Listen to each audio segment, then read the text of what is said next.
میرا نام ذوالفقار علی ہے، مکینیکل انجینئر ہوں۔ سوال میرا یہ ہے کہ اخروی نجات کے لیے منیمم ریکوائرمنٹ کیا ہے؟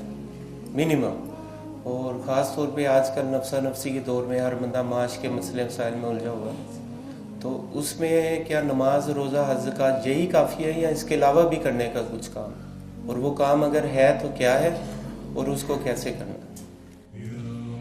آپ کے سوال سے اندازہ مجھے یہ ہوا ہے کہ آپ کو جواب بخوبی معلوم ہے۔ آپ ذرا میری زبان سے کہلوانا چاہ رہے ہیں تو ٹھیک ہے، میں حاضر ہوں۔ دیکھیے، نماز، روزہ، حج، زکوٰۃ یہ بھی دین کے تقاضے ہیں، ان کو پورا کرنا ہے لازم۔ حرام چیزوں سے بچنا اور حلال پر اکتفا کرنا یہ بھی لازم ہے۔ لیکن اس کے ساتھ ہی جو ابھی آخری بات ہوئی تھی پچھلے کوشچنر کے جواب میں، اس نظام کو بدل کر اس کی جگہ اللہ کے دین کے نظام کو قائم کرنے کی جد و جہد کرنا فرض ہے۔ اگر یہ آپ نہیں کر رہے تو مجھے اندیشہ ہے کہ آپ کی نماز، روزہ بھی اللہ کے ہاں قبول نہیں ہوگا، اس لیے کہ یہ نظام طاغوتی ہے، شیطانی ہے، کافرانہ ہے۔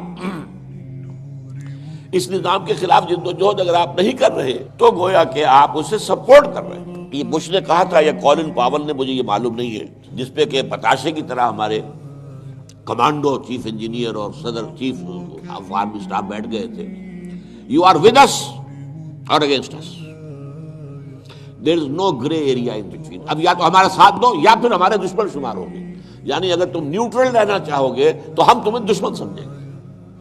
میں سمجھتا ہوں یہ 100% یہ بات اللہ کے بارے میں صحیح ہے۔ یا تم میرے ہو تو میرے دین کو قائم کرنے کی جد و جہد کرو، اگر نہیں کر رہے تو پھر تم اس باطل کو کھاتے میں ڈال دیے جاؤ گے جو باطل اس وقت نظام کو چلا رہا ہے۔ یہ ضروری ہے، ہاں کر دینا فرض نہیں ہے، اس کے لیے حالات، اس کے لیے مواقع، اس کے لیے ریسپانس ملنا۔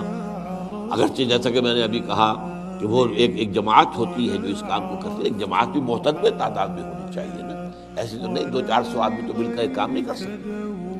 حضور کے زمانے میں 313 میدان جنگ میں آ گئے، لیکن مقابلے میں بھی تو 1000 ہی آدمی تھا نا، کل زیادہ تو نہیں تھے، کوئی توپیں تو نہیں تھی، ٹینک نہیں تھے۔ تو اس حوالے سے ہر دور کے اعتبار سے دیکھنا پڑے گا کتنی ہمارے پاس جو ہے اسٹرینگتھ ہے، مین پاور، اور اس کے حساب سے پھر پیش قدمی ہوگی۔ اگر ریسپانس نہیں مل رہا، لوگ نہیں آ رہے تو ٹھیک ہے، نہیں ہوگا، آپ کوشش کرتے رہیے، اس میں آپ کی دعوت جاری رہے گی، لوگوں کو پرسویٹ کرتے رہیے، لوگوں کو اویئر کرتے رہیے کہ یہ آپ کا فرض ہے بھائی، ایمان کا تقاضا ہے اللہ کے دین کو قائم کرنے کی جد و جہد کرنا۔ اور اگر یہ نہیں کرتے تو کہیں ایسا نہ ہو کہ اللہ تعالیٰ جو ہے وہ آپ کی نماز اور روزہ بھی قبول نہ کرے۔ تو یہ میرے نزدیک آپ کے سوال کا مختصر ترین جواب ہے۔